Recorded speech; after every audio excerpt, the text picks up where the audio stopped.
शुरू करती हूँ अल्लाह के बाबरकत नाम से जो इंतहाई अली रुतबा और बहुत जलीलुल कदर है। सब तारीफ़ें मेरे रब्बुल इज़्ज़त के लिए हैं। सलातो वस्सलामु अलैका या सय्यदी या रसूल अल्लाह सल्लल्लाहु अलैहि वालैहि वसल्लम। स्केरी उर्दू टेल्स के सभी मोअज़्ज़ज़ नाज़रीन को मैं अपने चैनल में वेलकम करती हूँ। इसी के साथ आज की खौफनाक कहानियाँ शुरू करते हैं लिसनर्स। ये खौफनाक कहानी मेरे बहुत अच्छे लिसनर्स मेरे भाई ने मुझसे शेयर की है और वो लाहौर में रहते हैं, लेकिन उनका जो गांव है वो हासिलपुर है। वो कहते हैं कि हमारे गांव में मेरा एक दोस्त है जिसकी ये स्टोरी वो शेयर कर रहे हैं, लेकिन वो अपना नेम मेंशन नहीं करना चाहते। उन्होंने बताया कि मेरा एक दोस्त जिससे मेरी काफ़ी दिनों से बात नहीं हो रही थी, तो मैं उसको मैसेज करता था, व्हाट्सएप करता था, लेकिन वो मुझे कोई रिप्लाई नहीं करता था। मैंने उससे जब मेरी उससे बात हुई, मैंने उसको कॉल की तो उसने बताया कि उसकी तबीयत बहुत ख़राब थी। मैंने उससे पूछा कि तुम्हारी तबीयत क्यों इतनी ख़राब है और तुम मेरे किसी मैसेज का कोई रिप्लाई नहीं कर रहे थे, इसलिए आज मैंने तुम्हें कॉल की। जिस पर उसने मुझे बताया कि मैं आज 2 दिन से तो बहुत ज़्यादा बीमार था और मैं मोबाइल को हाथ भी नहीं लगा पा रहा था। तो आज मेरी कुछ तबीयत ठीक हुई है और मैंने तुम्हारे कॉल को अटेंड किया है और मैंने तुमसे बात की है। मेरी तबीयत बहुत ज़्यादा ख़राब थी। जिस पर मैंने पूछा कि तुम्हें क्या हुआ था। उसने बताया कि कुछ दिनों से मेरी तबीयत इतनी ख़राब थी, मुझे यूँ लगता था कि जैसे एक गंदी स्मेल मेरे करीब आ गई है और कभी वो स्मेल खुशबू में बदलने लगती थी। कभी मुझे लगता था कि कुछ सोए हुए मेरा गला दुबा रहा है और कभी ये महसूस होता था कि जैसे मुझे कुछ हो जाएगा। मेरे जिस्म बिल्कुल बेजान हो चुका था, मुझे बिल्कुल होश नहीं रहती थी, कोई मुझे डराता था सारी सारी रात। जिसमें मैंने उससे पूछा कि ऐसा क्या वाक़या तुम्हारे साथ पेश आया। उसने बताया मेरे से एक बहुत बड़ी गलती हुई थी। गलती ये हुई थी कि हम लोगों के गैरेज में एक मोटरसाइकिल खड़ा था जो कि 15-20 साल से एक ही जगह पर खड़ा हुआ था। उस मोटरसाइकिल को मैंने एक दिन स्टार्ट किया और उस पर पूरे गांव का चक्कर लगा कर आया। जब उस मोटरसाइकिल पर चक्कर लगाकर मैं अपने घर के करीब आया तो मेरे अब्बू जी बाहर खड़े थे। उन्होंने मुझे बड़ी हैरानगी से देखा और ये कहा कि बेटा, तुमने इस मोटरसाइकिल को कैसे स्टार्ट किया है, इसमें तो इंजन ही नहीं है। ये बात सुनकर मेरे पैरों के नीचे से ज़मीन निकल गई। जब उन्होंने ये बात की तो मैं बहुत ज़्यादा डर गया और मैंने कहा कि मैं तो आपके सामने इस मोटरसाइकिल को चला कर आया हूँ। उन्होंने कहा कि मोटरसाइकिल से नीचे उतरो और देखो, इस मोटरसाइकिल के अंदर इंजन नहीं है।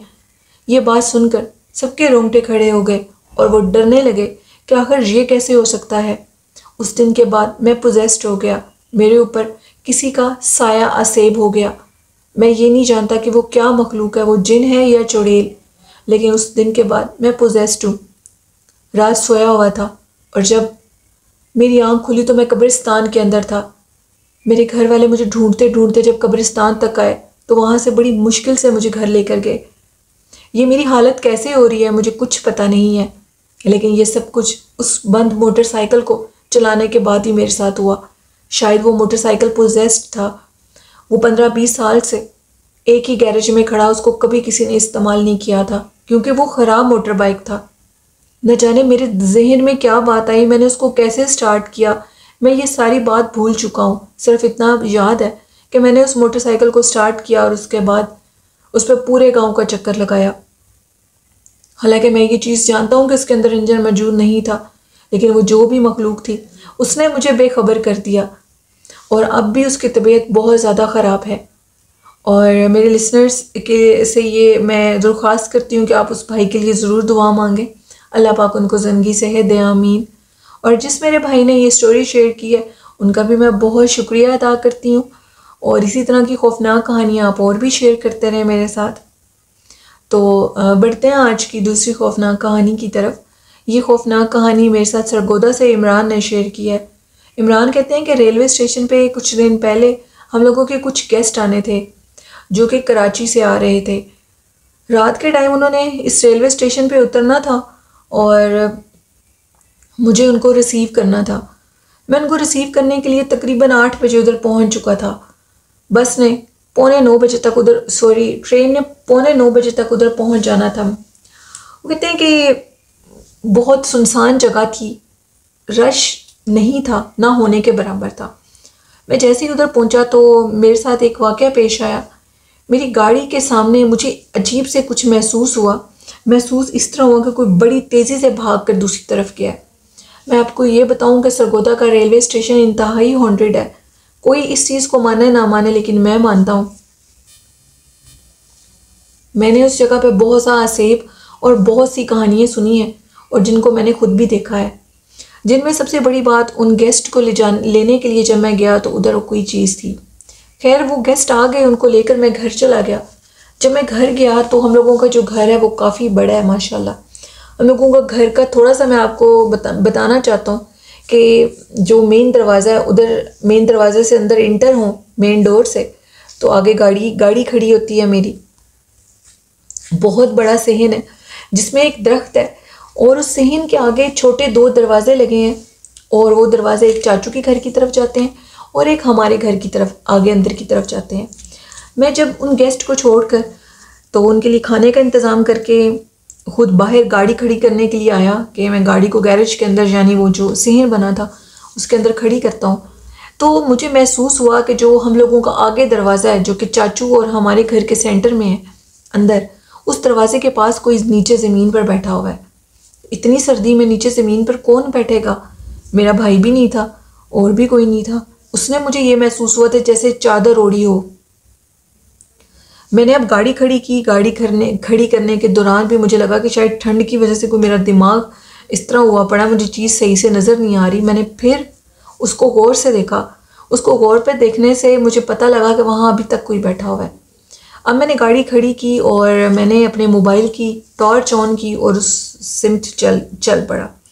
मैं उस सिमत चला तो वहाँ पर एक शख्स बैठा हुआ था और वो शख्स मैंने आज से 5-6 साल पहले उसको देखा था हमारे करीबी मदरसे के अंदर। वही शक्ल थी हूबहू और उस शख्स को देखकर मैं फ़ौरन पहचान गया और मैंने ये कहा कि जब मैं बिल्कुल उसके करीब गया तो वो एक शख्स था जो कि चादर ओढ़े मैं हमारे और चाचू की इंटरेस्ट के दरमियान में बैठा था। मैंने उससे पूछा कि तुम कौन हो? तो उस शख्स ने मुझसे कहा कि मैं वही हूँ जो तुम्हारी गाड़ी के आगे से गुजर के गया था। ये कहकर उसने मुझे धक्का दिया और वो हमारे सहन की दरमियान में जो एक दरख्त था उसके ऊपर रेंगता हुआ ऊपर की तरफ चला गया।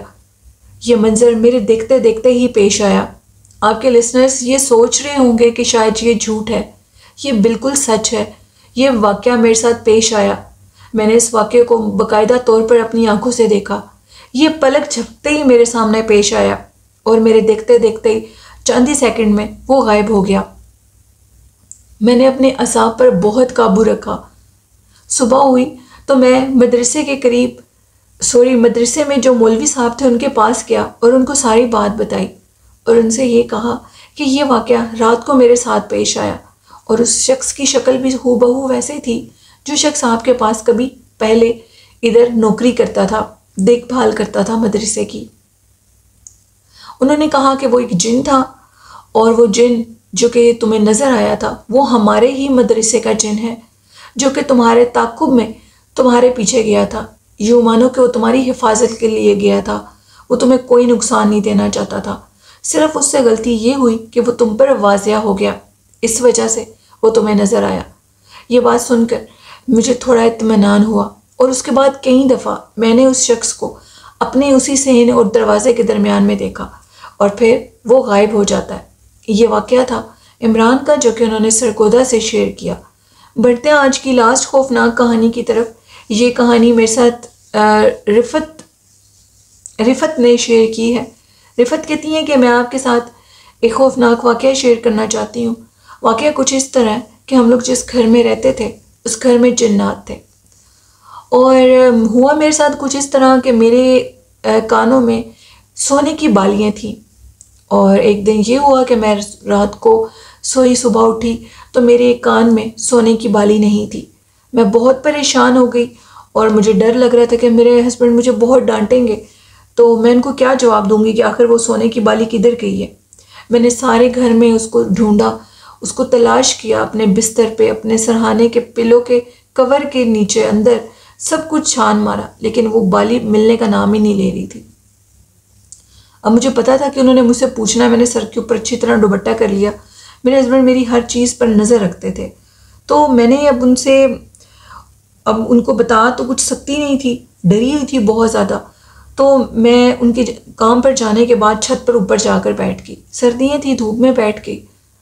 तो मैं अब रोने भी लगी और कहने लगी कि उनकी तो तबीयत भी बहुत सख्त किस्म की है। उन्होंने मुझ पर शक करना है कि आखिर इसने बाली की कहाँ पर है, कहीं अपने घर वालों को दे आई है, क्योंकि अक्सर ऐसे होता है। तो वो कहती हैं कि शादीशुदा लड़की इस चीज़ को अगर कुछ सुन रही हैं तो वो इस चीज़ को जानती होंगी कि हस्बैंड का पहला शक ही ये होता है कि शायद तुम अपने घर वालों को दे आई। अब ये भी चीज़ थी मेरे जहन में। मैं रो रही थी ऊपर छत पे बैठी। वो कहती हैं कि अचानक से मैं ये नहीं जानती कि ये किसने किया, लेकिन मैंने एक परछाई देखी। जिस छत पर बैठे मैं रो रही थी उसी के साथ हम लोगों का एक अटैच रूम है और उसका छत काफ़ी ऊंचा है।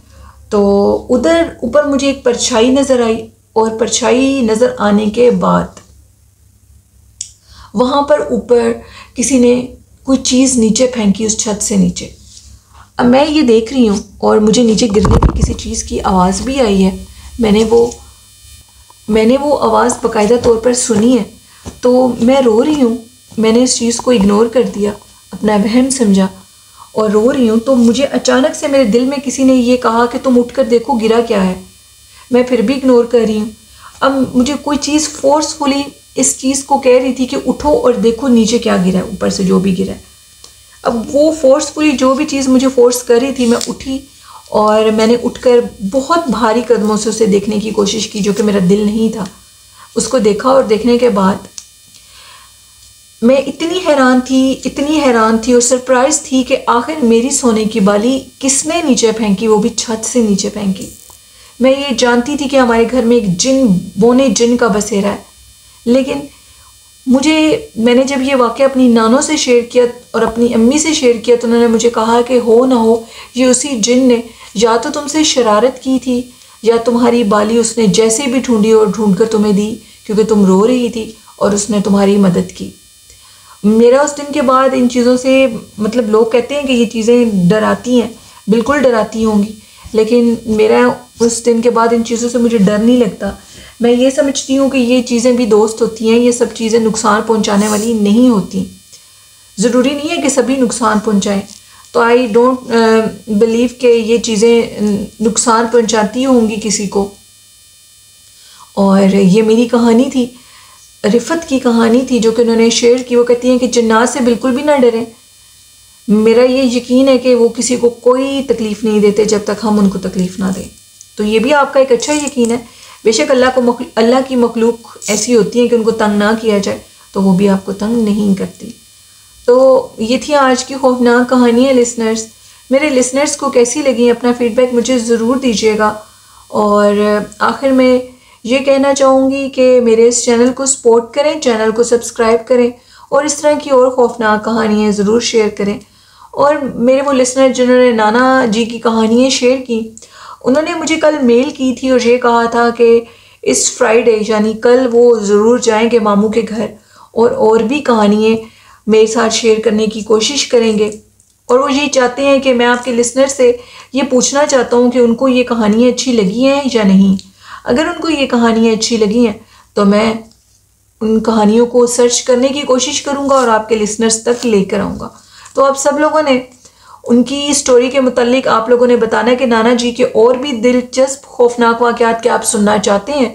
अगर सुनना चाहते हैं तो आप कमेंट बॉक्स में अपनी कीमती राय मुझे ज़रूर दीजिएगा। और हजूर नबी करीम सल्लल्लाहु अलैहि वसल्लम पर दरूद व सलाम रोज़ पढ़ा करें, उनकी खिदमत में पेश किया करें, क्योंकि जो भी अल्लाह के महबूब से मोहब्बत करता है अल्लाह उससे बहुत मोहब्बत करता है। क्योंकि सूरत रहमान में अल्लाह पाक ने फरमा दिया है कि मोहम्मद सल्लल्लाहु अलैहि वसल्लम पूरी दुनिया की जान है। तो आप सब लोग यही रास्ता अपनाएं और अल्लाह तक पहुँचें। वालदैन की खिदमत करें, उनसे मोहब्बत करें, अपनी नीयत को साफ़ रखें, तहारत की हालत में रहें, कुरान पाक पढ़ें और नमाज को कायम करें। इसी के साथ अपनी होस्ट नीलम यासीन को इजाज़त दीजिए और वालदैन जैसी खूबसूरत नेमत की ज़रूर कदर करिएगा। अल्लाह हाफिज़।